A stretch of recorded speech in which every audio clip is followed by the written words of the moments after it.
আসসালামু আলাইকুম গাইস, কেমন আছেন সবাই? আশা করি সবাই ভালো আছেন। তো আমি একটা ভিডিও দিছিলাম, সেই ভিডিওতে দেখাইছি মানে যারা নতুন আছেন কিভাবে সোলারের কানেকশন করবেন, মানে নিজেরাই কানেকশন করতে পারবেন, সেই ভিডিও আর কি তৈরি করছি। তো এটা আপলোড করা আছে, দেখবেন আশা করি। আর কানেকশনটা আমি একটু আগে দেখাই। এই হচ্ছে প্যানেলের পজিটিভ, এই হচ্ছে নেগেটিভ। এটা চার্জ কন্ট্রোলার এখানে সংযুক্ত হয়েছে। আর এই হচ্ছে ব্যাটারির কমলা কালারটা হচ্ছে পজিটিভ, এই হচ্ছে কালোটা নেগেটিভ। এই দুইটা তার হচ্ছে এই যে কমলা কালার, আর ইয়ে হচ্ছে ব্ল্যাক কালার।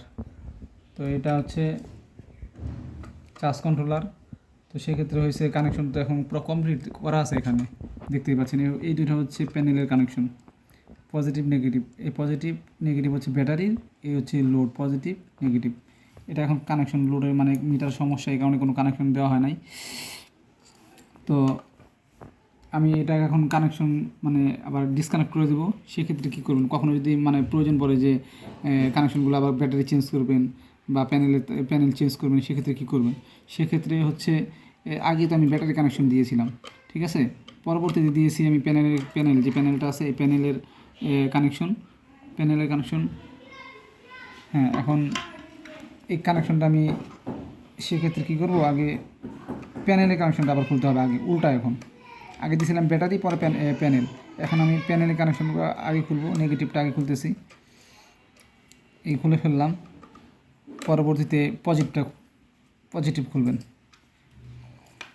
তারপরে ব্যাটারি কানেকশনটা খুলতে পারেন, সমস্যা নেই। কিন্তু কখনও ওই প্যানেলের কানেকশন থাকা অবস্থায় ব্যাটারি কানেকশন খুলবে না, তাহলে এই চার্জ কন্ট্রোলারটা নষ্ট হয়ে যেতে পারে, ঠিক আছে, পুড়ে যেতে পারে।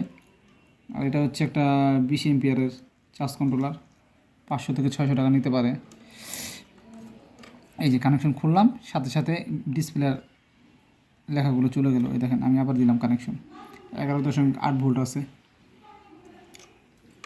তো মাইনাসটাও খুলে ফেলি। ব্যাটারিটা আমি পুরাতন কিনছিলাম, সেটা বলছি আপনাদের, একটা মোটরসাইকেলের দোকান থেকে। এটা আমি শুধু দিনের বেলা ইউজ করবো, এই কারণে আমি কিনছি।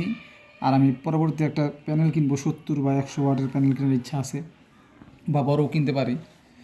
তো ব্যাটারিটা আমি এখন চার্জে লাগাবো। এই হচ্ছে আমার ডিজিটাল চার্জার, কিছুদিন আগে কেনা হয়েছে, একদম নতুন অবস্থা আছে এখনও। তো এটা দিয়ে এখন চার্জ করব। তো ভিডিওটা যদি ভালো লাগে অবশ্যই চ্যানেলটা সাবস্ক্রাইব করে পাশে থাকবেন, পাশে থাকা বেল বাটনটি প্রেস করে দেবেন। আল্লাহ হাফেজ। আর কারো কিছু জানা থাকে তাহলে আমাকে কমেন্ট করবেন অবশ্যই।